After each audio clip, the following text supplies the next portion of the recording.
Bonjour à toutes et à tous, bienvenue dans le numéro 10 d'Ed. Aujourd'hui un sommaire intéressant, on va parler de la boîte Gmail, on va parler d'une fonctionnalité qui arrive enfin au mois d'avril dans Windows 10, on va parler du navigateur Edge de Windows 10 et on va parler de la cryptkey. Une clé, vous allez voir, très intéressante.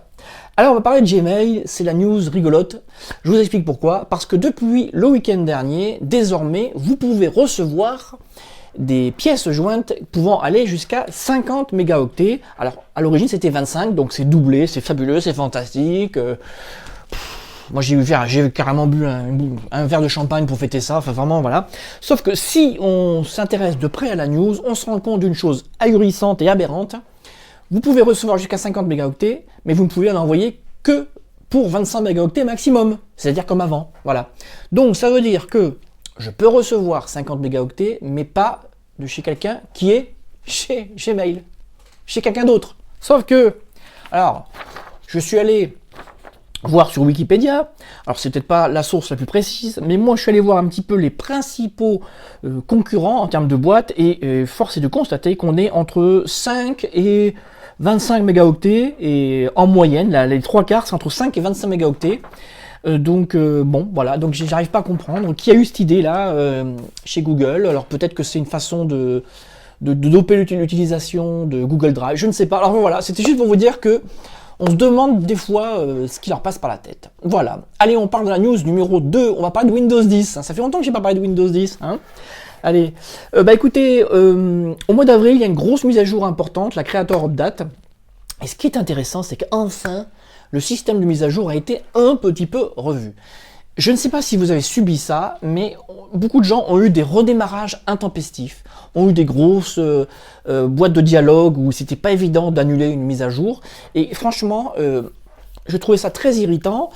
J'ai même certains lecteurs qui m'ont demandé, et donc j'ai fait un article là-dessus, comment désactiver Windows Update. On en est arrivé là, donc c'est absurde.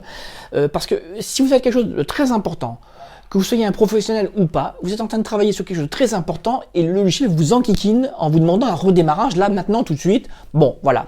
Donc, au mois d'avril, ça arrive. Ce qui va se passer, c'est que vous aurez une fenêtre. Ce coup-ci, vous aurez 3 boutons désormais. Vous aurez redémarrer tout de suite, ça, vous l'aurez toujours. Vous aurez choisir une autre date et vous aurez un bouton snooze pour repousser la mise à jour de 3 jours. Voilà. Donc, enfin, il y a des choses qui avancent. Je répète, Windows 10 est un OS super intéressant, mais c'est vrai que ils sont un petit peu têtus chez Microsoft, ils se mettent du temps à se mettre à jour.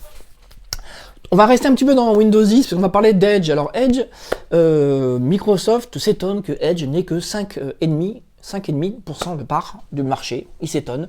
Alors moi je dis à monsieur chez Microsoft, je vais t'expliquer pourquoi tu n'as que 5,5%.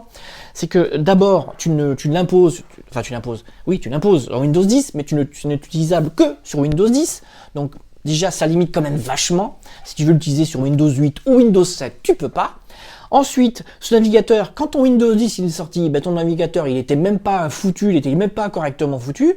Alors il y a eu quelques mises à jour récentes, mais c'est pas encore ça. Eh oh, monsieur Microsoft, moi j'utilise Dashlane tous les jours parce que j'ai beaucoup de mots de passe. T'arrêtes pas de me parler de les mises à jour de sécurité, de la protection des mots de passe, mais je peux pas utiliser Dashlane.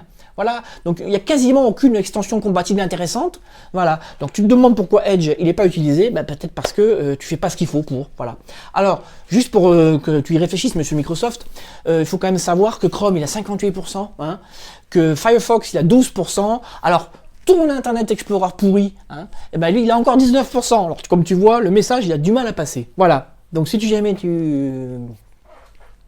m'appeler Mr Bill, tu m'appelles, voilà, je décrocherai. Voilà, allez, on va parler pour terminer de la cryptkey. Alors la cryptkey, je vais vous dire l'essentiel aujourd'hui, mais je vous en dirai beaucoup plus dans le numéro 11 d'Ed. La cryptkey, donc, c'est une clé de cryptage. Alors, c'est le cryptage, mais dans le bon sens, pas dans le sens ransomware. Vous avez des ransomware qui cryptent des données qu'on ne peut débloquer qu'avec un mot de passe. Et bien là, c'est le même principe qui est appliqué pour votre sécurité. Alors, encore une fois, je vous donne l'essentiel, vu que je ne l'ai pas encore testé. En mettant cette clé sur votre portable, vous allez pouvoir protéger votre contenu avec un mot de passe. C'est-à-dire que vous allez crypter vos données. Quand vous allez insérer votre clé, en rentrant un mot de passe, vous aurez accès à toutes vos données. Et à partir du moment où vous retirerez cette clé, toutes vos données seront cryptées. Ça veut donc dire que s'il y a un usage, une connexion à distance sans votre accord ou si vous n'êtes pas devant l'écran, la personne ne pourra rien voir. Ça veut dire que si demain je perds mon ordinateur portable ou on me vole mon ordinateur portable, les données seront inutilisables. Ça veut dire aussi que si je perds la fameuse clé dans la rue, elle-même ne pourra servir à rien du tout sans ce mot de passe. Et les données qui seront sur cette clé sont elles aussi cryptées. Alors cette clé qui vient de sortir, qui se vend à 60 €. Alors c'est une clé vraiment très robuste, très bien conçue. Elle a une taille de 16 Go, donc c'est pas rien, 16 Go de données pour ce transport. Alors, je voulais vraiment parler de cette news. Je vous mets un petit lien, vous pourrez aller voir ça. Vendredi prochain, d'ici là, j'aurai publié un article et je vous en parlerai un peu plus, car j'ai échangé via mail avec Laurent, donc le créateur de cette clé, et on s'est mis d'accord et il va m'offrir cette clé afin que je puisse la tester et que je puisse vous en parler.